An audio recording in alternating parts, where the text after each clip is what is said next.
Before this video starts, I just want to let you guys know YouTube has changed the way that subscriptions are handled. Yet again, they fucked it up. If you guys are subscribed to me, make sure that you hit that little bell next to the subscribe button on my channel. And make sure you have it set to all and not just the highlights. That way you're going to get every video that I put out. I'm not a spam channel, so don't worry about it. This is to combat those guys who upload 5 or 6 videos a day. And I guess YouTube just felt the need to punish the fucking rest of us. So here we go. Let's get into this Dual Universe rant.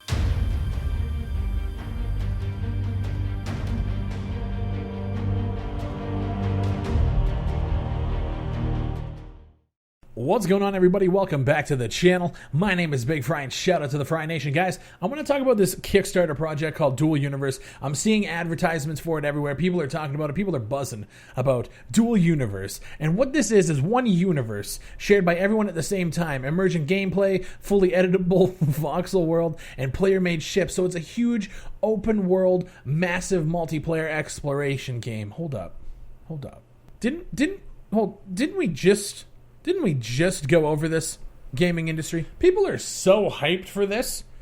Like, did we not all just learn a lesson from getting hyped about open space exploration games, internet? Did we forget that Sean Murray hasn't tweeted since August 18th? Did we forget about No Man's Sky? Because I haven't. I still watch Sean Murray's Twitter on the daily. I still have hope. Oh, wait, never mind. That game was a fucking cash grab, and even Sony is blaming Sean Murray for hyping the PR. But here's the deal. So we have this open universe, exploration, crafting game called Dual Universe. One universe shared by everyone at the same time.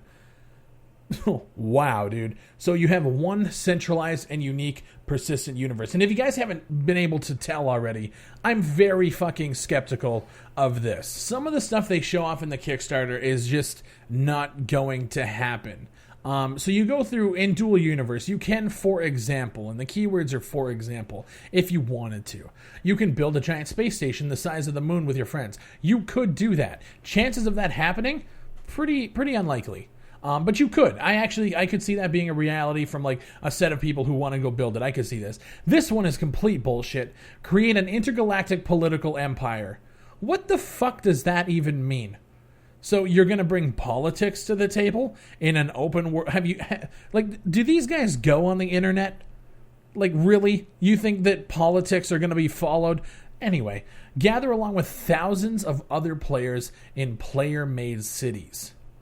And that's the thing. That's where I kind of want to go to first with this. I guess you could call this a rant. I don't know. There's videos on these guys' channel displaying the technology behind the server infrastructure so they could have, thousands and thousands of players on one server. And because this game doesn't focus on long-range combat, it's not really a necessity to render in and update objects and players that are really far away. You can see them, you can kind of see them move, but because you're not actually like taking shots, the server architecture doesn't need to update, 60 hertz a second. It doesn't need to be 1-to-1, which makes sense. So they're kind of just covering how clusters work within the server architecture, which it looks good on paper. But I'm very curious to see what kind of performance issues you're going to run into when you have potentially thousands of players in one area of your galaxy, because you know that that's going to happen, right? And the thing is like what these guys are touting is exactly what Sean Murray and Hello Games was touting with different similarities. There wasn't no building there. They weren't emphasizing multiplayer. However, they said that it could happen and everybody is on the same server, which is what's going on with Dual Universe. And even with No Man's Sky, I was like, the technology needed to be able to do that was ridiculously out of scope. And then it turns out No Man's Sky didn't have any of that. So I'm really wondering if a small team of 24 people could pull off the most ambitious technological feat that I think the industry would ever see. I'm really curious. And with this server architecture, it leads to the next point that I don't think a lot of people are even talking about, is that this is going to be a monthly subscription game. And to me, that makes sense. A lot of people are already like, oh, monthly sub. Listen, to hold up this kind of architecture, if it does work, you have to pay for server upkeep. You just have to. I play World of Warcraft every month, and I get my money's worth out of it. Do I think I'm going to get my money's worth of Dual Universe? Personally, I could see that happening if everything that they are touting in this Kickstarter works as they're showing. The crafting on the ships looks pretty basic, but it looks kind of cool. The fact that you can fly around, and if you don't build them correctly, you might crash and it won't work properly. They show off scanning and mining, which it's like if that's all it is, like fuck off, No Man's Sky 2.0. They show voxel building and crafting, looks cool. Blueprints and mass production. So it sounds like what everybody had in their mind for No Man's Sky. An exploration, building sandbox with ship flying from planet to planet to planet with no load times. Now, one thing I do want to point out is on this Kickstarter, they use a lot of like buzzwords and a lot of potentially dangerous words when it comes to advertising. So they have a little splash screen here with like Kotaku, MMOs.com, PC Gamer, basically all the big websites who are doing coverage for it. And you got to look at the words that these guys are using. So you have an incredibly ambitious sandbox MMO. So much promise and potential.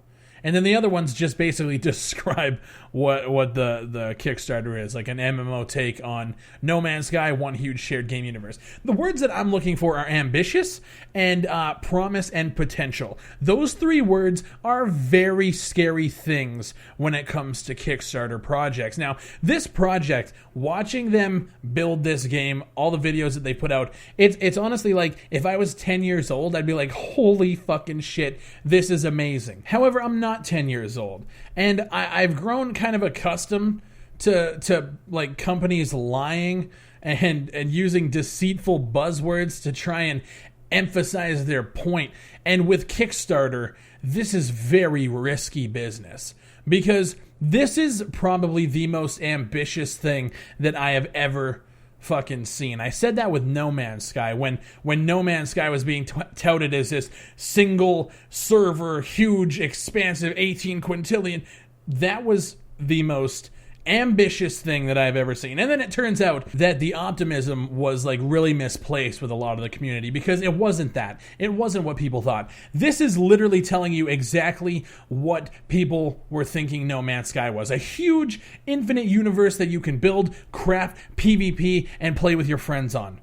Right? This is it. This is what I thought No Man's Sky was going to be. So to see a Kickstarter project, not even a game that's pretty much made yet, a Kickstarter project asking for 500,000 euros. This is a risky investment, and I use the term investment very loosely because all you are is a Kickstarter backer. That being said, the team that they have consists of industry veterans from Sony, Apple, Ubisoft, and a bunch of other French companies is how they say it. So there are some like real industry people behind this project. That being said, that doesn't mean jack shit. Because I did a video a long time ago. This was about a year and a half ago, covering a game called Reroll. If you guys haven't seen the video, I'm going to put a link in the description.